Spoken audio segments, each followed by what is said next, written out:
yourselves. Join the conversation by commenting live on YouTube, Facebook Live, and Twitch.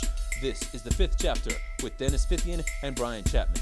He represents the Mitten by way of Penn State. When Chapman gets to talking sports, the people can't wait. He represents the Mitten. Be a true EMU, but cut Dennis in the fall, and his veins bleeding blue. They got respect around the state. When that light turns red, so don't sleep on these dudes. Just invite your friends to cut your nap short and tip your cap for and sit back for the Fifth Chapter. Brian Chapman, Dennis Fithian. When they open their mouths, they spit in the facts, bro. This ain't even optional, man. You just have to tune into YouTube to watch the broadcast or download it to your phone to peep the podcast. They mix laughter, they get after. It's all captured in the Fifth Chapter.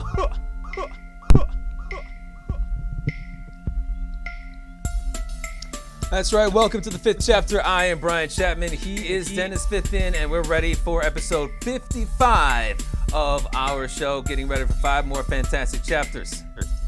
Yeah, it's awesome to be with you. My cell phone can't say the same thing, chap. Take a look at that. Uh-oh. Yep. Looks like Dennis is going to be in the market for a new phone, and I just got myself a new phone 8 days ago. So we're both transitioning into 2021 with new phones. Yeah, I'm gonna try to fix. I got a look stared in my computer, a new little angle for the show here. So we'll fix that up too. Hopefully it sounds all right. You can tell us there on the feedback if you're watching on Facebook or wherever, Twitch, YouTube, all of those things. Say, hey, does it sound the same? You sound better? You look better. Yeah, we've got a little bit of an echo, but we'll try to work through that. Just like I'm sure NFL fans are going to have to find a way to work through the Pro Bowl in 2021 being played on Madden. You hear about that? No. Yeah, no, because of the pandemic, they're not going to have a real Pro Bowl. Instead, the highly rated, highly anticipated 2021 Pro Bowl will be played on EA Sports Madden. So PlayStation, I don't know if it's PlayStation 4, PlayStation 5, or Xbox, but it's going to be a video game Pro Bowl. I can't wait to watch it. Yeah, well, it sounds as exciting as the normal Pro Bowl, so let's go. Yeah, exactly. All right, well, definitely want to thank everybody for tuning into episode 55. We've got 5 fantastic chapters for you on YouTube, Facebook Live, and Twitch. Thank you to those who are watching on any one of those platforms. Also to those listening via Apple, Google, and Spotify. Make sure that you like and subscribe and participate in the show by commenting via the live stream on YouTube and on Facebook. Let's take a look at today's book. And as you can see in the second chapter, the Lions had a 3-touchdown lead on Alex Smith and the Washington football team. Blew that 3-touchdown lead, but won it on a 59-yard field goal. We'll tell you whether or not we're excited about the Lions moving to 4-5. In the third chapter, the Spartans and Wolverines were both blown out.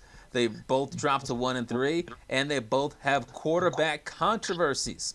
In the fourth chapter, Big Gretch is just 4.5 hours away from initiating a targeted shutdown of various businesses in Michigan as well as schools outside of high schools and colleges. Is this a good idea, or should Michigan residents rise up and liberate themselves?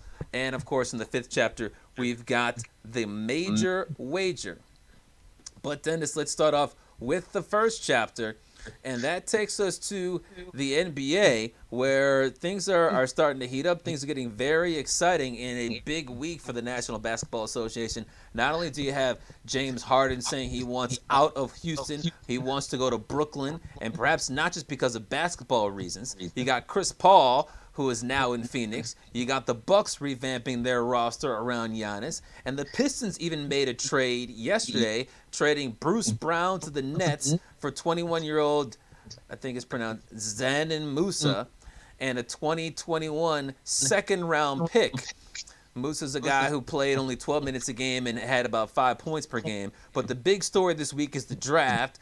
The Pistons have the number 7 pick. They've been linked to LaMelo Ball. They're the only team outside the top 3 that has seen Ball work out in person. And there's a lot of buzz because the Pistons are rumored to be interested in trading up to number 1 or 2 to get Ball. And we've also had some draft scenarios play out, or we have some draft scenarios that we want to play out for you guys out there. We want you guys to play along with us on Facebook Live and YouTube and tell us what you would like to do with regards to this draft. Dennis, Are you ready for the first scenario? I am ready. I just want to say one thing. Yeah. I remember what's echoing in my head is actually not your voice. You sound really good. But what you said last week about the draft and trying to create some buzz for the team. Buzz for the team is great till they actually hit the floor. You want that to, of course, you want that to continue on. So it's not so much about buzz or whatever they do. It's about getting it right. And I know people know that, but it's good to hear. Sometimes when you're heading into this thing, that buzz or not, getting it right is the way to go. That's the most important. But certainly, during this week, buzz makes it more exciting. But here's the first scenario. Pistons trade with the Minnesota Timberwolves to get the number 1 overall pick. Who are you taking and why?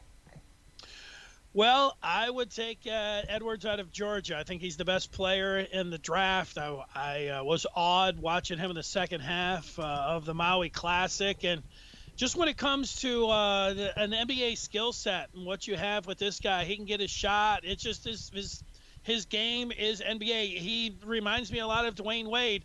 You're picking Edwards and you're saying, hey, you know what? We're going to get a guy that we think could be the next Dwayne Wade. We think he's the best guy in this draft. We're going all in on him. We think that he can be a cornerstone franchise player for our team. And I think if the Pistons went up to number 1, I think that's what they should take.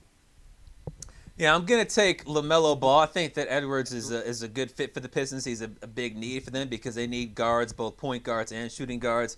But I would take LaMelo. I know that you just mentioned a moment ago about the buzz, and you want to make sure that you get it right. I think that LaMelo fits the bill for the buzz in both ways. Obviously, you bring in a reality TV star, and that's going to create some buzz. The Pistons don't have and haven't had anybody that fascinating. I mean, they do have Blake Griffin, who was dating at one point a reality TV star, but not an active reality TV star in LaMelo Ball. But in terms of on the court, they need big playmaking. They need excitement. They need a point guard. And the only talent evaluator I've heard who said that LaMelo Ball is a ball hog is Dennis Fithian. Andrew Bogut is an Australian. He played in the NBA, and he's watched a lot of Ball's games from last year, and he said that he's already, not needs to be, but is already an elite passer. You think you mix that up with his great teardrop shot in the lane, a developing jumper, and the fact that he's not a 6'1 or 6'2, but he's a 6'7 point guard. I think that's a great fit to bring LaMelo Ball and his family and his game to Detroit to start the Ball era in Detroit. I'll tell you what, that's what he could come in and be all of those things. And if the Pistons went up and got him, I think that would be fine. I think they're with just the family, the maturity level, and just what we know about them. And yeah, I mean, if you don't have, you'll hear a little bit more. If you haven't heard anybody start to talk about him being a me first guy, no defense, it's all just a showman type game, and it's all about him. Those things will come out now. That's not necessarily, it of course doesn't fit anything like the point guards that the Pistons had when they won championships, like Isaiah and Chauncey. But you know what? It's 2020. He wants to come in, it works out, and he ends up being this all-star, being this difference maker. All right. I'm just saying that that's the part about it, that there is a downside here. And, the one thing, it's hard to get a read on a guy when he's overseas. We haven't seen him play in college at all. We just know about his raggedy-ass old man, and we know about his brother, who I'm a big truther for. So if he can play anything like Lonzo, then the Pistons will be getting a great talent. I just he doesn't feel to me like a guy you go up and mortgage anything or give a bunch of things up to take a shot at. I just don't have that feel about him. Yeah, I do have that feel about him, and I hope that he comes to Detroit. And the other thing about it is that certainly in free agency, which is coming up at the end of the week, we know that big-time free agents don't typically want to come to Detroit. They just never do. You never hear about trade targets saying they want to come to Detroit. James Harden isn't saying trade me to Detroit. But LaMelo Ball is interested in coming to Detroit. He's been working out throughout the pandemic in Detroit, and the only teams he's worked out for are the top 3 picks and the Pistons, who might trade up for him. So I think it's fascinating that he wants to be here despite being from LA, having that Hollywood lifestyle, that reality TV lifestyle, and typically those folks like to play in bigger markets and tourist destinations, and Detroit isn't like that. All right. Here's the second scenario, Dennis. Pistons trade the number 7 pick and Blake Griffin to the Warriors for Andrew Wiggins and Kayvon Looney and the number 2 overall pick, and the player that you would have taken, which in this case is Anthony Edwards, is off the board. In that scenario, who are you going to take? You know what? I think Wiseman would probably be the selection there, but you know what? I like Avada. I just think the Pistons are locked. It feels like they're going to take a point guard here, but with this scenario here, you're trading Blake and you're getting Wiggins. I think that they would, if they were going to do that, I think that they would take Wiseman here. Although I don't know how much excitement, the Pistons had just had a big man in here that, grabbed a lot of boards and had a lot of stats, but it wasn't that exciting of a player. The Pistons would be going again instead of looking for a guy that you think that fits the modern NBA. You hope that he's able to shoot, but you just have so very limited game experience to be able to watch him. He looks like he's got a pretty good stroke, but I think that's what they would do here. I think he's the second best player in the draft.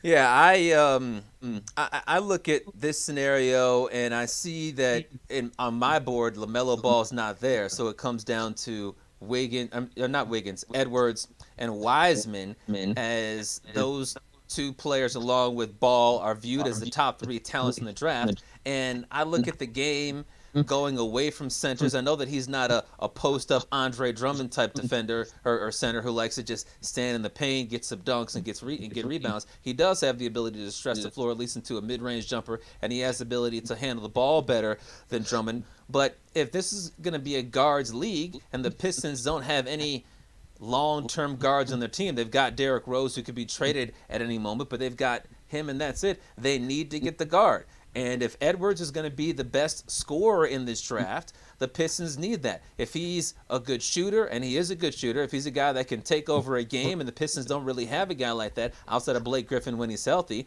and in this scenario, he'd be gone to Golden State anyway, I would love to have him paired up with Andrew Wiggins as a 1-2 punch, each of them having the potential to put up 20 points a game. Give me a lineup that is Rose, Edwards, Wiggins, Sekou, and Wood to start the season, and let's see what we can do with it. How many more scenarios you got? Because you know what? Either of these scenarios where you have a new general manager in Troy Weaver, if he is able to go up inside the top 3 and not give up a future first-round pick, you know what? I think if you're a Pistons fan, that's a pretty exciting thing. Like, you can have your feeling like, oh, my God, this isn't going to work. What are you doing? This is because there's no real consensus. I know you talked about, the 3 guys, and maybe, heading in 24 hours before the draft, those are going to be the 3 guys. But this is one of those things where if you're sitting there in the top 3 and those teams are sitting around like, man, I don't know, we got 4 or 5 guys that are on our board. If you're Weaver over there and you fall in love with one of those guys and you can move up without giving up a future number 1, I like that idea. And of course, I like the idea here, like, the one thing for the Pistons here, and it's a little bit of a pipe dream, and we don't exactly know how the timeline is going to work out. But just last week, I saw Amani Bates out of Ypsilanti, playing that high school basketball game that was out here in Ann Arbor. And the guy, he's the announcers are talking about he is legitimately the best 16-year-old talent that they've seen since LeBron James. Well, you know what? The Cavs were in position. They tanked. It worked out for them. They got the number 1. We know the rest is history with the Cavs there, but, that's going to be a double draft. Potentially. Maybe he'll go to Michigan State for a year, so then you could be screwed. You could be down there, and you don't know. But I like the idea of trying to maneuver and be a bottom 5 team until Amani Bates is drafted, at least giving yourself a chance at that. Now, that could be 4 years that you're talking about, and Troy Weaver coming in and trying to sell Tom Gores like, oh, yeah, you know what, we're going to clear the books, bring in a bunch of young guys, and be a bottom 5 team for 4 years. That's our plan. I don't know if Gores is going to go for that. I don't know if anybody watches. Yeah, I don't know if anybody watching is going to be like, I'm not going for that either. But I think positioning for Bates here and just hitting the draft and young assets, to me, that's what the Pistons should be doing here. Well, but I love the idea of them moving up. Yeah, and I mean the big problem with that is that if you're going to position for Bates, you have to get Bates, because if you position for Bates, and with the nature of the lottery, let's say the Pistons had the third best or third worst record in that year and end up with the fifth pick, then they're screwed because they can't trade up to get the number one pick. And then additionally with this, yeah, true. so. I mean, and if you got LaMelo Ball or you got Edwards or you got Wiseman, and then you get another top 6, 7 pick each of the next 2 years, and you're still losing games, people are going to say, well, this is failing. This draft, this process isn't working, because if these guys are all top 5 picks and they're all panning out, then you can't possibly be a bottom feeder, even if you got a whole bunch of scrubs like they have around them. Eventually, you're going to be able to manufacture that into a playoff appearance. But in terms of the scenario that I brought up, this was something that we talked about last week on Thursday, that was brought up by Bill Simmons with, I believe it was Jordan Poole as opposed to Kayvon Looney. And the Kayvon Looney as opposed to Jordan Poole was, I believe, by Jonathan Givney of ESPN. So there's a lot of talk about Blake Griffin and the 7 going to Golden State for the number 2, Andrew Wiggins, and some other tiny contract to make it work. Yeah, well, I like that idea. Let's go for that. Again, like Weaver coming in, maybe he'll just sit at the 7th spot, because as we sit here and we talk about there being no consensus, you don't want to move up and get assets when you can just sit back and maybe the guy that you get at 7 is going to be as valuable as a team that's taking somebody at 2 and 3. Yeah. I mean, there's that argument to make too. Well, I thought all along, Chap, that there's 3 point guards, LaMelo being the top one there, that the Pistons would love to fall in their lap. Killian Hayes is the other one. Tyrese Halliburton out of Iowa State is the other one. The thing I don't like about Halliburton, you watch that jump shot of his, even though they talk about the guy from ESPN that was breaking it down, oh, he's just got the feel for the game better than anybody else, but you just watch that shot, and it's it's not the most fluid looking thing at all. I'm having a hard time, and that's why I think the Pistons are going to get Hayes or Halliburton. I just have big questions about Halliburton, even though everyone it sounds so much like a Pistons pick, like the off-the-court stuff. This guy sounds like he's like one of these too good to be true guys, first one in the gym, last one, team guy, all of these things that you would want. Those are good qualities to have, don't get me wrong, and you could really sell that to the Pistons community. I just, he's a year old. He's a sophomore, year older than these guys here, so a little bit more refined. But refined is what he should be. But, man, you watch that jumper that Halliburton has, and you tell me, like, oh, yeah, that guy's going to be some knockdown shooter. I just don't see it with him. Well, and that takes us to the third and final scenario, and that is all the mock drafts have Ball, Edwards, Wiseman, and Avdia off the board before the 7th pick. And I was looking at several mock drafts earlier today and yesterday, and all of them had the Pistons taking either Okoro, Hayes, Williams, or Halliburton with the 7th pick. So I'm guessing that the guy that you want most is Hayes. Which is the guy that you want least of those 4? Well, the guy out of Florida State, Patrick Williams. The mock drafters love him going to the Pistons. So they're talking, whoever they're talking with, they keep floating that name to the Pistons. They love him. They think that, this is going to be the guy. He's got the it sounds like a Ben Wallace with some offensive skill is what he sounds like when he breaks it down. But man, it's not just like one draft guy. It's like every draft guy. Yeah, there's a lot of them. Last week have been putting him, to the Pistons here. He's the one that I don't want, but you know what? When it comes to Killian Hayes, you watch 10 minutes of the video there. You like his point guard skills. He looks like he plays the game like Manu Ginobili, the former San Antonio Spur. Ginobili wasn't a point guard, but his jumper looks like it. His little show and go, everything that he does, it's like you are watching. Like if his name was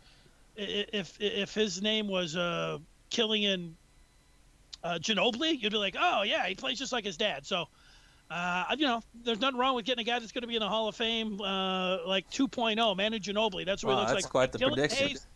Killian Hayes to the Pistons. The next Manu Ginobili. Well, if he's the next Manu Ginobili and we can guarantee it, then I would take him too. Of those 4, the guy that I'm interested most as well is going to be Hayes. I'm not infatuated with Okoro. Halliburton doesn't seem like he's the best athlete, and he just doesn't jump off the screen when I watch him. And I don't think the Pistons need a big man in Patrick Williams if they already have Sekou, if Wood stays, if they still have Griffin. So I wouldn't go with Williams. And this is a guy in Williams who was averaging, I think last year, 10 points or less per game at Florida State. And then all of a sudden, because of some draft workouts, he shot up from the mid to late first round to potentially being a top 10 pick. I'm always kind of leery about guys moving up without playing basketball games. I get moving up a few spots, particularly if you do well in the combine, but it seemed like you made a pretty big jump. The other thing about Killian Hayes, besides the things that you mentioned, is that just like LaMelo Ball, it seems like he wants to be in Detroit, which is a pretty big surprise because he's friends with Sekou Doumbouya. I think he played basketball with him. They both grew up in France, but they know each other from playing basketball in France. And he said that it would be cool to rejoin and play with Sekou again. Sekou also kind of fell off the map after he had that dunk on Tristan Thompson-Kardashian last year. He had a nice promising start once he started getting playing time, then fell off. Maybe having his friend there that could speak French to him on a regular basis could loosen him up and bring out the real Sekou. Yeah, and maybe those guys, I know there's no fans, but maybe they'll loosen up at some point. They can go down to Ann Arbor in the Chrysler Center and hang out with this next year, Moussa Dabate, the Wolverines 5-star that they were able to reel in last week. And, maybe that kid after a year or two, he'll be a lottery pick. He'll just move down the road to Detroit, too. So they'll have the real French connection here. Hey, let's do it. Do we have some feedback to get to? We do. Keith is on here saying, "What's up, guys? Happy birthday to me," he says. Keith, our number one viewer. We'll give happy birthday. Keith. Yeah, happy birthday for sure. What'd you say? Oh, Chappy I said birthday. Chappy birthday. I'm not a big fan of Ball. I would not give up a future number one. Give me Killian or Patrick Williams, or give me Boston's 3 picks for number 7. I like to deal with Golden State to get Wiggins in that number 2 pick. We'll talk about those 3 picks in just a second, Keith. Let's see. Bad trade. Pistons traded Drummond for nothing. Hated the trade. Mark says, seriously, the Pistons draft is boring. Don't worry. We've got some Lions and some college football coming your way there. How about some more losers? So just hang in there. Better than nothing, which was what the Lions give us. Nothing. Williams is a real sleeper. He can handle the ball and is a freakish athlete. Spurs will get him and turn him into the best player in the draft, a la Kawhi Leonard. So saying Williams is the next Kawhi Leonard. Well, you know what? I didn't like Kawhi coming out of San Diego State, so maybe you're on to something. I just feel like they have to take a guard because no Reggie Jackson, Galloway and Knight are leaving in free agency. They trade away Bruce Brown. The only guards on their roster are Rose. I heard, or I think I saw on Twitter just an hour or so ago that Jordan Bone, who they drafted last year in the second round, they didn't pick up his second-year option. Their only guards on the roster are Rose, Kennard, and Kyrie Thomas, and only 2 of those guys, Rose and Kennard, are starting caliber. They have to take a guard. Yeah, Bone, that's kind of a surprise, isn't it? Yeah, I mean, he wasn't Troy Weaver's pick, and he hardly played last year. So from that standpoint, we're talking about a mid to low second-round pick, cutting him after 1 year, not that big of a deal. But with their lack of depth to get rid of Bone and get rid of Bruce Brown in consecutive days, Weaver has to get some guards. And if it's not, I mean, you would hope that it's going to be. I hope it's going to be tomorrow. But if not, he's going to have to get multiple guards in free agency. Here we go. I know it was taking me an hour there. Finally figured out some more feedback. Paul, he's going to be commenting on hockey. Go Blue, Chapman's favorite college hockey hour. LOL. Sup? Michigan hockey, great debut against Arizona State over the weekend. Their freshmen were awesome, Paul. I'm sure you saw that. Chris says, no balls, please. Package deal. Come on. Dad. What about his raggedy ass old dad? I don't. You do have to address that. I will address that. I want his raggedy ass dad here, I get that he's not perfect. I get that he said some racist things. I get that he said some sexist things. And what's crazy about the racist stuff is that, you know, when his son Lonzo was at UCLA, he said, "Oh, he can't win with white players." Meanwhile, Lonzo Ball is more than 50% white because his mom is white, and obviously you can look at LeVar and see that he's not 100% black. I get that all that stuff is annoying, but at least it's stuff to talk about. It's entertaining. They bring entertainment, and when you think about the Pistons over the last decade, they've been dull. People don't want to go to these games. There's nothing interesting about it. I think it'd be great if you have the Ball family here. There's buzz. You got kids wearing BBB shirts. You got national TV games because guess what? ESPN is more likely going to want to talk about and air Pistons games if LaMelo Ball was drafted by the Pistons than Tyrese Halliburton is drafted by the Pistons. I want that attention in addition to the great talent that comes with LaMelo Ball. Yeah, well, he brings a lot of baggage. I mean, there is that part about it, but if he's a great player, I mean, that's the thing. And I get people that don't want him. Like, I do think we'll find out. Like, the me first. It's all about the name on the back of the jersey. Forget the name on the front of the jersey. But, you know, he is working out here. He does feel like he is sending some signals out that he actually isn't going to, refuse if the Pistons drafted him. His dad wants him here. Yeah, so his dad. Those are some good things. So those are some good things.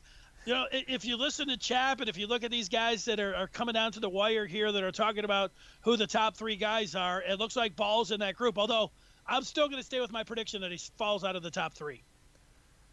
Okay. I mean, if he falls out of the top three and the Pistons can still get him, that's a dream best case scenario. But I've seen the lowest I've seen him fall in any mock draft is down to number 3. So, Ball will fall. All right, that's Dennis's prediction. Let's move to the second chapter. All right, well, that gets us to your Lions, Mark. You're all excited now to get into some NFL. I love the NFL, too. We all love football. We've got some college football coming up in Chapter 3. So if you hate the Lions, just stay tuned. We got some college football coming your way. The Lions, they saved maybe their coaches and their GM's job again with a victory over the Washington football team this past Sunday. That long kick by Prater was able to do it. They're not quite in a position, Chap, to hang a banner right now, but they did get to one game below 500. Are you impressed?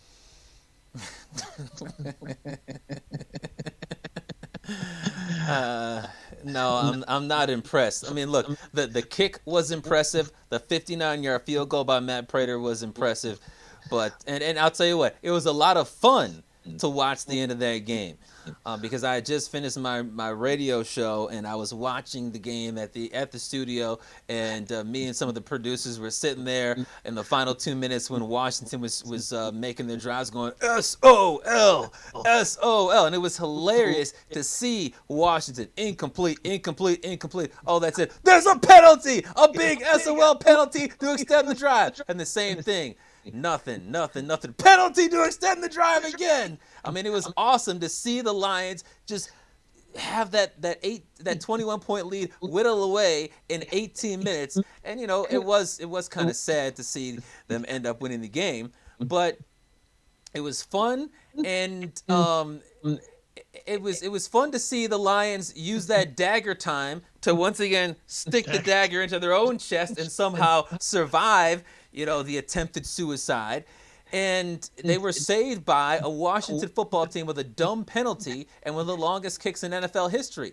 Look, this is the fact of the matter is that I think a slim majority of Lions fans were angry about the win. They were like me. They wanted the Lions to lose that game. And when you see the team choke away a 3-touchdown lead to an inept offense against a quarterback who hasn't started in, 2 years, against one of the worst offenses in the league, and then you have them overcome that 3-touchdown deficit, not over 3 quarters, but over 18 minutes, it's a joke to see that happen, and you know that it's a fraudulent win. They're 4-5 with 2 wins against the 2 of the 3 worst teams in the league, including Washington FT, and it happened on the last-second field goal. This is a fraudulent win that, as you mentioned, is going to extend the life of this terrible front office and coaching staff. Well, you're correct in all that. You know, it was a fraudulent win. The Lions are a fraudulent team, and even if we're sitting around talking about like their best case scenario, the best case scenario would be for them to somehow possibly, get one of those last playoff spots and then, go to Tampa or go to Seattle or something like that and get blown out, or go to Green Bay. You know what? And I don't know, even if you don't say, they're going to get blown out, like you're ready to say, I'll take a playoff game on the road. Let's go. You're signing up for that.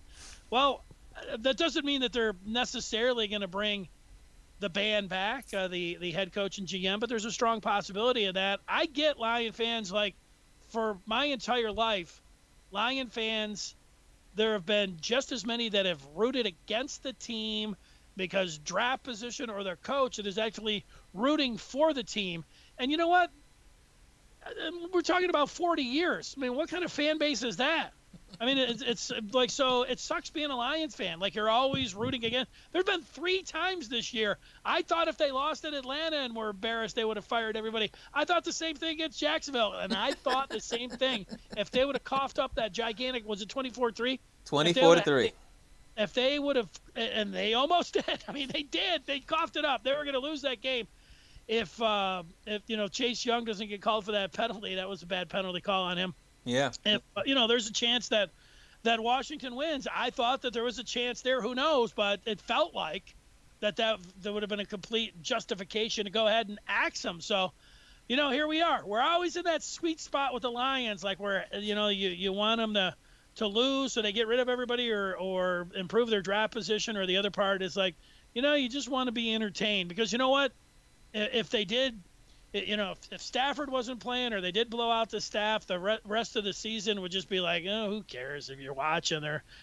The one thing they make you, they at least get people talking right now, and yeah. they've been able to stay relevant. Well, and I think the first point you made about half the fan base wanting them to win and half them wanting to lose. That really applies here, because they've had multiple times this season where you say, all right, now the fan base has to continue to root for them to lose. And I think losing the previous 2 games before that to drop to 3-5 is really what did it. They win on Sunday, and I think most folks see that it's a fraudulent win. But here's the problem. If you got a little slappy whispering in your ear, don't give up yet, don't give up yet, there's a reason to see that fraudulent win could really set up a really frustrating set of the next 3 weeks, because look at their next 3 games. Carolina is 3-6, so based on their record, that's a winnable game. They've lost 5 in a row. They're not going to have Christian McCaffrey. Teddy Bridgewater's status is up in the air with a knee injury, so that makes that a very winnable game. Then Houston is 2-7. Both of their wins are against Jacksonville on Thanksgiving. That's a very winnable game. And then Chicago, they have fallen flat. They've lost 4 in a row. Their top 2 quarterbacks are hurt. So we could be talking about a scenario, especially if Kenny Galladay comes back.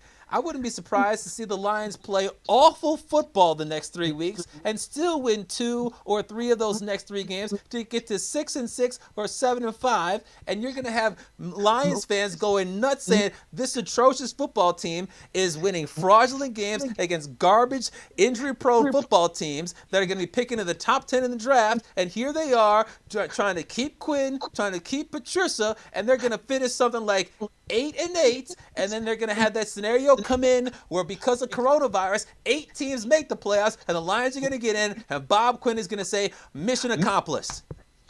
Yeah, well, you're playing the narrative of the same thing that we've talked about for our entire lives as a Lions fan. That's it, man. That's so on brand. Stay afloat, just get there. That deep down there's no run forthcoming in any playoffs, but you still like to get there because you know what, having the week of heading into the playoffs. Let's just say they had to go down and play Tampa on the road, and you'd say, man, we're here. What if they win? So you're gonna enjoy that week rather than if they would have lost to the football team this past week, and who knows if the owner would have fired him, or if they would have then went down and lost to a bad Carolina team without Bridgewater and McCaffrey, and then maybe then you just say, wow, this season sucks. And I don't know, man. It's for as long as I've watched the Lions, these are the issues that always come up. It's always about the owner, it's always about the general manager, it's always about the coach, and it's always about them. Half of us wanting them to lose, and the other half just wanting them to win because they're so loyal and they just want to find some entertainment, for the next couple months. Well, and I want to turn everybody's attention now to the ESPN Power Rankings, because last week the Lions were ranked number 25. Obviously, you get a win, you're going to move up, and the Lions actually moved up to number 22. Now, with ESPN's Power Rankings, they always have a little blurb, a little theme running through all 32 teams, and this week it was what move or what thing or sequence throughout the season would you take back? And here is what they wrote.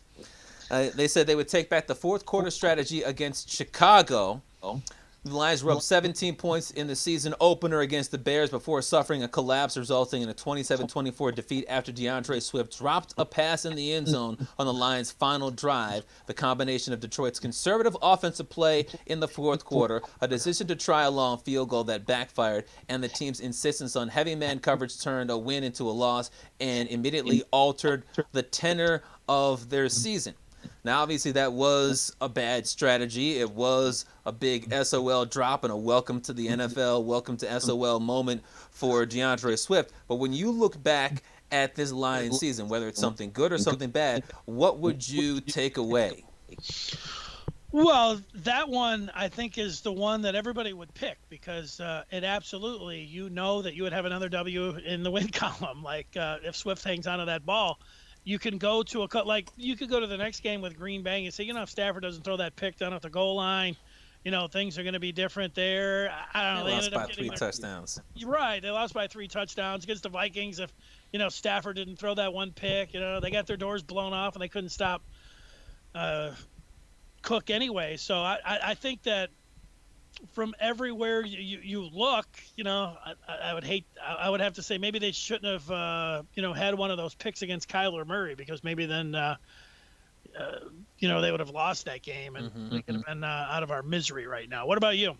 Yeah, I think that the fourth quarter against the Bears is certainly one big turning point, because the Patricia push wouldn't have led them to 3-3. They'd be 4-2. And if you're 4-2, everyone's calling you a legit playoff contender instead of a fraud. But the one thing I would take back, you just mentioned, is Kyler Murray, not just one interception, but having the worst game of his season against the Lions. He had 3 interceptions. In the other 8 games, he's had a total of 5 picks. He had a 43.5 QBR, and in the other 8 games, his lowest is 54.3. He ran for a season low 29 yards. If Kyler Murray had his second worst performance of the season against the Lions, and if you look at based on QBR, that'd be what he did against Carolina, 24-31, 133 yards, 3 touchdowns, no picks, and 78 yards rushing, then Arizona, who only lost that game on a last-second field goal, would have won.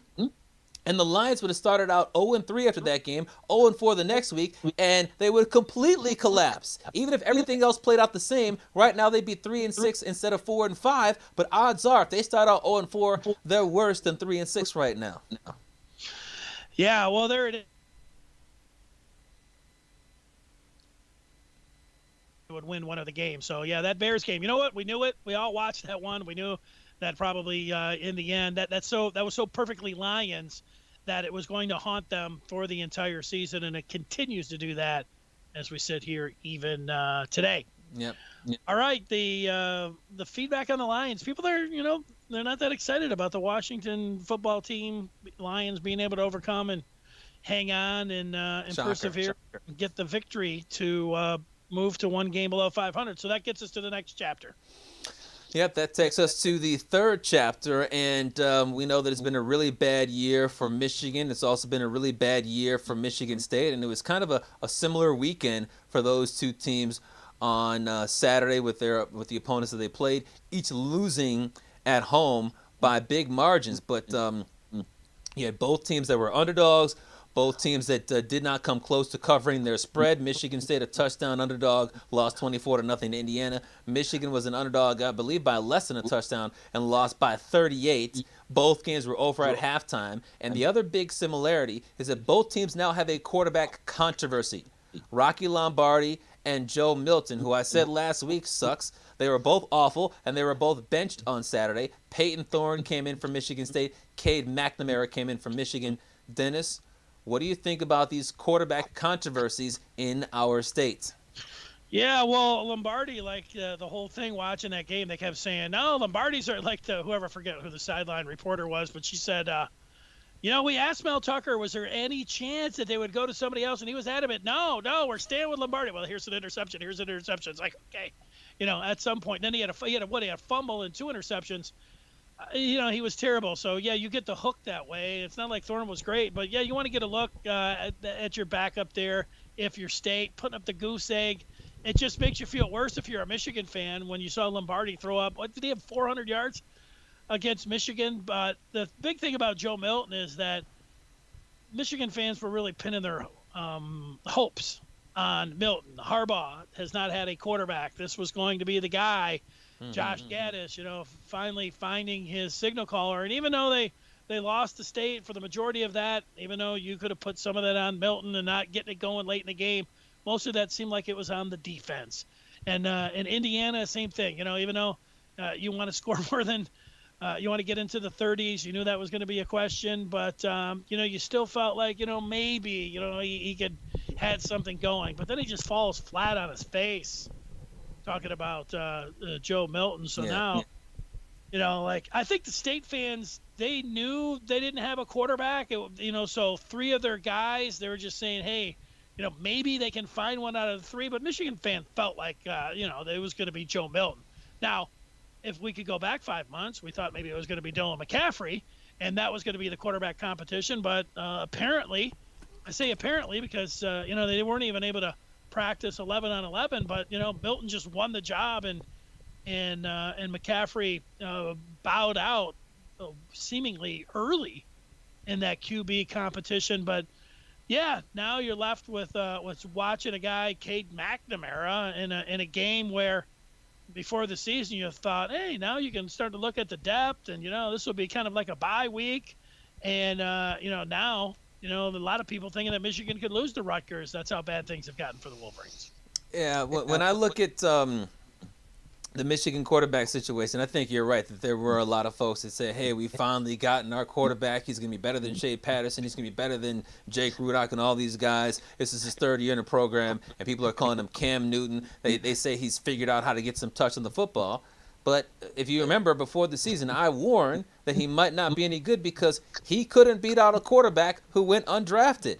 And I said last Tuesday, it's probably time to give up on Milton because he just flat out sucks at quarterback. I didn't like his mentality and the comments that he was making in the post-game press conference, talking about, I don't know who Antoine Simmons was, and just kind of shrugging stuff off. And now Jim Harbaugh apparently agrees that Milton is not the next Cam Newton because he had enough of him in the Wisconsin games. I think Milton thinks he's hot bleep. He thinks he's the big man on campus. Meanwhile, he can't pass, particularly down the field. He gets sacked. He has no touch. And outside of that Minnesota game, he hasn't even been that good of a runner. So, and then Cade McNamara came in on that first drive going 4 for 4 with absolute dimes. I'm sitting here thinking, why in the world was he rotting on the bench behind Joe Milton? But the bottom line for Michigan is Milton sucks, and Jim Harbaugh is not a quarterback whisperer. At Michigan, where you got all this fresh talent coming in, it goes to rot and becomes a dumpster treat for a raccoon.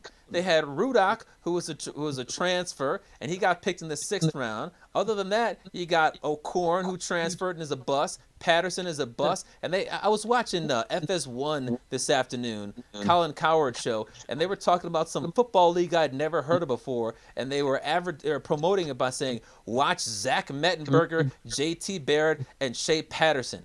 I mean, he's in a football league I never heard of before in FS1. But Spate a bust, Morris a bust, Peters a bust, McCaffrey a bust, and now Milton's a bust.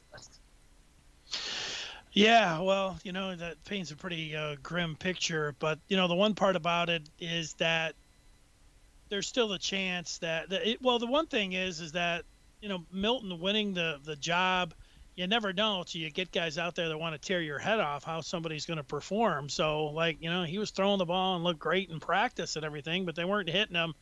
And last game, you know what? Last game he was terrible. The 2 previous games, not like he was, nothing, just okay. And they lost the game, so you give him. What I'm saying is I'm not completely ruling out that Joe Milton can't develop and be a good quarterback. Maybe it doesn't look like it's going to happen this year. It's time for him to show it. Well, it is time for him to show it, but I get it because the last few years, the real star quarterbacks have come up even as true freshmen for the big time programs, and they've hit the ground running. It doesn't mean that he still can't be a productive Big Ten quarterback. It's just this was a really bad sign, and it does put him behind the 8 ball. That's for sure. Yeah, and I think with Harbaugh, and not only does he drop to 1-3, but when he came in, everyone was saying, "Oh yeah, 5-star quarterbacks across the country are going to want to go to Michigan to be coached by him." Now you look at the track record: bust, bust, bust, bust, bust. Even if you're a former 5-star like Patterson, and you got to say, "Why would I want to be coached by Harbaugh?" And your point about Michigan State, how everybody knew that they pretty much had nothing. How you got Lombardi, who could not beat out Brian Lewerke, who wasn't drafted, and folks just figured, well, maybe they'll show something with regards to him or Peyton Thorne or somebody will emerge. Nobody has. Lombardi is a terrible quarterback. And, luckily for Michigan State fans, he had the game of his life in the most important game against Michigan, 3 touchdowns and no picks against that porous Vincent Gray secondary. But they've had 7 points total in the last 2 games. And Lombardi's completion percentage has dropped every single game, 72, 53, 46, 43. He had a .3 QBR against Indiana. I mean, Peyton Thorne didn't show much. I mean, I didn't watch the second half, but 10 of 20 for 110 yards and a pick suggests I didn't miss anything. But they've got a 4-alarm fire at that quarterback position, and most of it is thanks to the guy who brought those guys in. That's Mark D'Antonio, who left Tucker with nothing. Yeah, I saw Mel Tucker said today that this is the 9th team that he's in the first year with, which is pretty extraordinary when you start thinking about his entire career there. All right, no feedback when it comes down to college football. Keith says I can't even type anything more about the Lions. So that takes us to... Well, I did want to share one quick video from Mel Tucker's press conference earlier today with our viewers about the Michigan State football team and the talent that they have on their squad right now, because he was asked, actually, I believe it was earlier today or yesterday, I think it was earlier today, about the transfer portal, because obviously he didn't attract a quarterback in the transfer portal during the offseason, and another player, I believe it was a linebacker, Marcel Lewis, entered the transfer portal just yesterday. So when he was asked about the transfer portal earlier today, here is what he had to say. I can pull this up for you guys.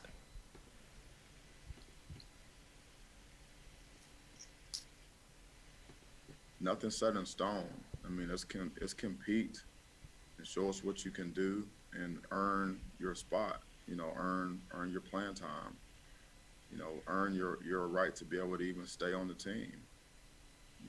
Because this is not like a recreational type of situation. This is compete to play, compete to stay. And I like that that comment right there by Mel Tucker. It's not a recreational type of situation. It's compete to play, compete to stay. And I think everybody at Michigan State is on notice where if they can't do anything this year, he's going to have the opportunity this upcoming offseason with his recruiting class, with transfers, to replace these guys who can't play. And there's a heck of a lot of them. Dennis? Oh, I thought maybe your mic cut out there. Oh, no. Yeah, well, you know what, Mel Tucker, man, he got his victory against Michigan. He doesn't have to do anything for the rest of the year, man. State fans are fine with him. They, even as bad as this past Saturday is, he's playing with house money for the rest of the year. He knows that too, so he can just go out there. It's kind of like Rutgers, man, against Ohio State. You see them? They went out there. They knew they were going to lose. They were trying anything. They throwing, laying down on the ground, throwing the ball across field. It's like that. It's like that for Michigan State too, man. It's a free ride here for Mel Tucker and the Spartans the rest of the way after getting that W over Michigan. Really is. And all Michigan has to do is beat Ohio State, and they have that same free ride. They could go 2-6 with the win over the Buckeyes. Yeah, I don't know if Michigan's getting any more free rides. There's no free passes, free rides, man, the way things are going. I can promise you that. All right, let's turn the page to the 4th chapter. Well, that gets us to a feeling where we were a few months ago, and that's with the governor coming out and putting out a mandate, shutting things down again. Do you think, Brian, that this is the correct move? And as far as the details are concerned, you got a ban on in-person learning at high schools and colleges, ban on dining in restaurants, ban on bars, ban on organized sports, including high school, ban on group fitness, shutting down casinos, movie theaters, ice skating rinks, bowling alleys, and bingo halls. And this is for 3 weeks. Obviously, they can extend it. But and then the other thing is gatherings are limited to 2 households per home. But this comes as no surprise. Like, absolutely no surprise. In the spring, we saw the numbers go way up, and we didn't know what was going on. And we saw our hospitals filling up, so everything had to be shut down so that we wouldn't have everybody unnecessarily dying, and we could limit the number of folks that were interacting with each other. We had the mask mandate because while they're not fun, just like the shutdowns aren't fun, they work. Our numbers were sky high. We stayed at home, and they went down.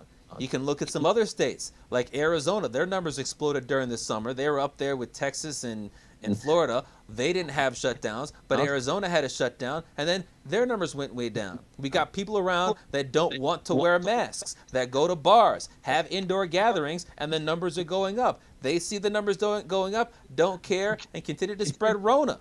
So if we know that the virus spreads person to person, how do you stop a virus that spreads person to person? You stop being around other people. And if you are going to be around other people, like you have to make a grocery store run, then you make it difficult for the virus to get out of you and to get into you by wearing a mask. This is how it works. It's the only thing that does work when you get into a situation like this. It's not fun, but what are you supposed to do when it seems like the population is numb to 6,000 people in the state getting sick each day and 180,000 people getting sick in this country every day? Yeah, exactly. My foot itches, so I don't know. That's why I was scratching it. I think the thing you said there's enough people that don't buy it, that don't believe it and don't buy it and are not going to listen. For a variety of the reasons. One is, that they don't like the governor. 2, they don't like her politics, which might be the same thing. But they don't trust government, which is another thing. There's just enough people who just aren't committed to giving this a real try and a real effort to see if there's something that can happen here where we can try to move beyond this. And so we're going to be stuck this way. And I don't know what the percentages are, and I don't even know some of the things and some of the stance if they're not right, but there's enough people that are not buying into this, and it just seems that we're doomed to have this happen and have this be extended. So you can't say that you can get everything because everything online, but man, as soon as you see anything that goes on with the governor or something, and you look at the comments, it's really you can really see that that half the people they don't buy anything about this and are moving on. They're not listening to it at all. So and it was the same thing before. So we're right back to where we were before. There's people that say, "What are you talking about? Everybody's out there wearing masks." I don't know. I don't see all that. I see people saying a lot of things, and then some of them they don't follow it up themselves. So I don't know. I think that if it's gonna count on moving on from this, that we're gonna have to have a vast majority of people, really masking up and staying home. Then we're never gonna get out of it. That's what I think. Yeah, it's going to take everybody's going to take complete cooperation for it to happen. And if people don't want to cooperate, then they have to be forced to do it. And I think one key is going to be enforcement, because obviously it's pretty easy if you see a bar that's open anytime in the next 3 weeks, beginning after midnight tonight, then Officer Barbrady can go in there and shut it down, give the business owner citations, give the people inside there citations. But and the same thing with restaurants. Obviously, dine-in is not going to be open. You're not going to be locking up school teachers because schools are just flat out not going to be open. But when it comes to these in-person situations, are we going to have people trying to test the police on Thanksgiving by having, 15 relatives over, which obviously would violate the maximum of 2 households per one house restriction? Are we going to have the police going in there and knocking on the door and raiding it and saying, all right, we're going to be giving citations to everybody here over the age of 18, and we're going to be locking up the household owners? I think that'd be a bad look. But what are you supposed? I mean, what's supposed to happen? Obviously, you need some sort of cooperation, but some folks are determined to just ignore this, and those are the folks that are responsible for the most part for spreading it. Yeah, well, there's nothing you can do about it. You can't go knocking on people's doors and everything like that. But, the one part about this over the last 6 or 7 months, even if you did get more people than not that adhered to this and were really making an effort, which I don't, think that there were more people. Again, it seems like there's about half that do, half that don't.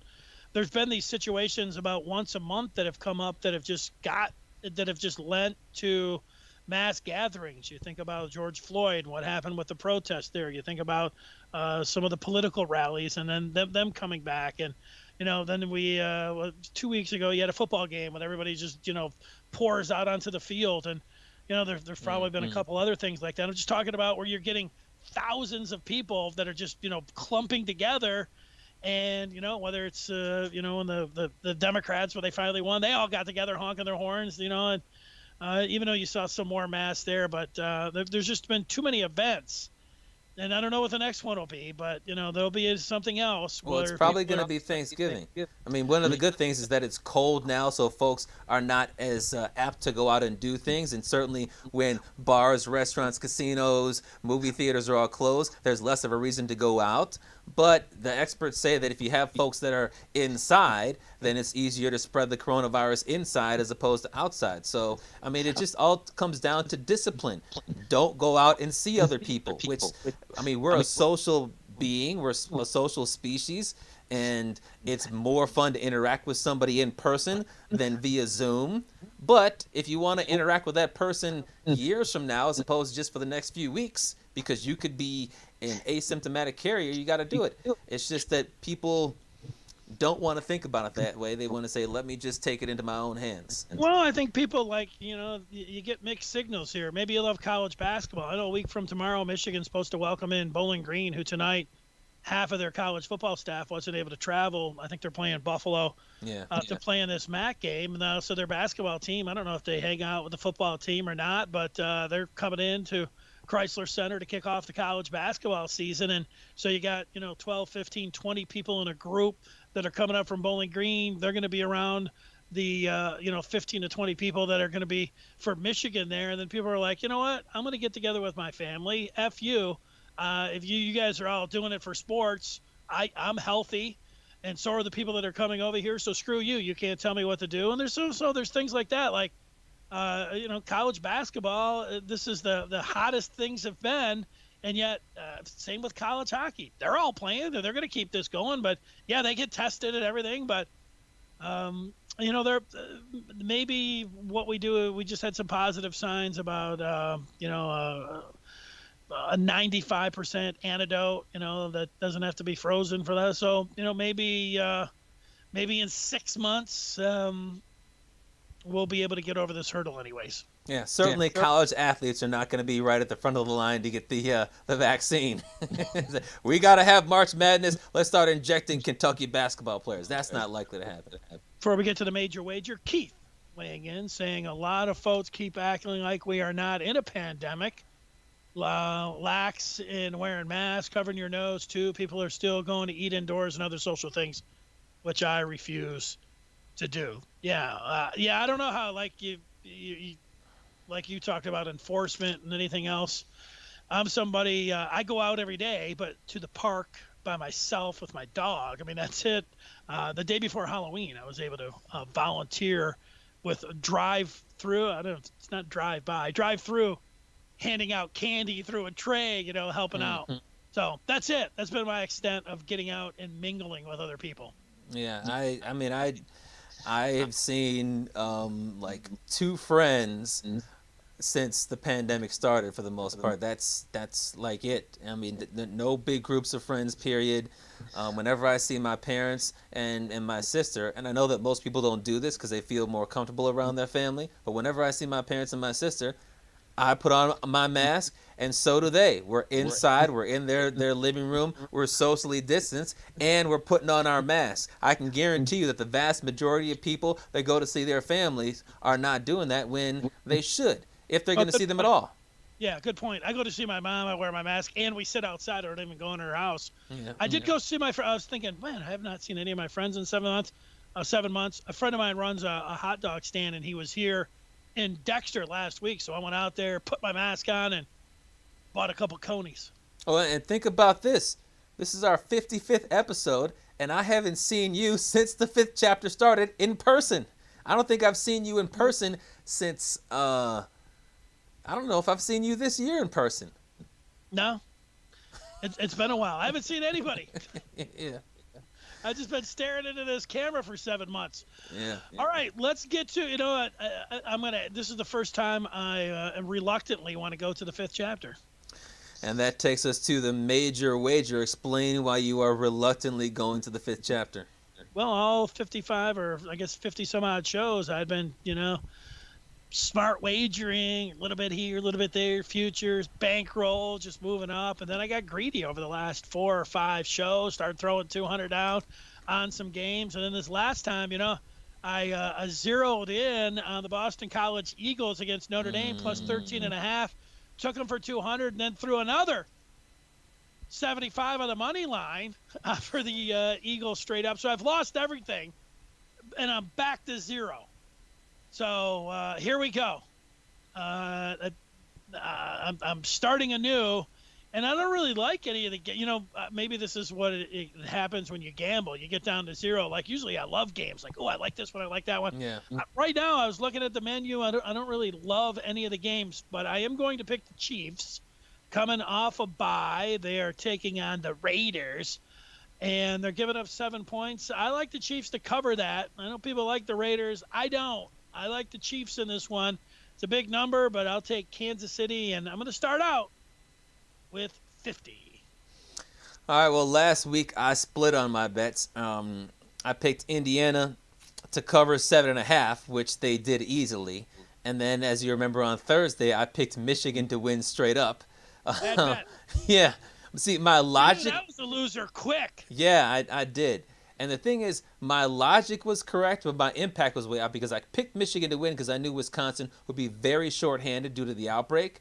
I was wrong because it didn't make the game even close to competitive. And that should be more embarrassing for Michigan fans. What if Wisconsin was 100% healthy? But I'm going to go back to college football. Penn State's a 2.5-point underdog against Iowa. Penn State has won about 7 in a row against Iowa. The streak is going to come to an end.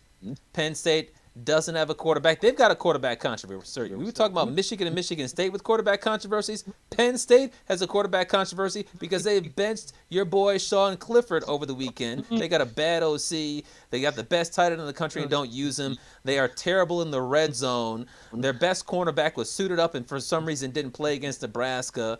And Iowa has given up exactly 1 touchdown in each of the last 2 weeks of blowout wins. Take Iowa to win and cover. I hope it doesn't happen, but that's the smart money move. Yeah, well, you do something I don't do, and I'll say it again. You will bet against your team. And, hey, you know what? You know your team the best, so. I'll be happy if that bet loses because I don't want Penn State to have a winless 0-16 caliber season.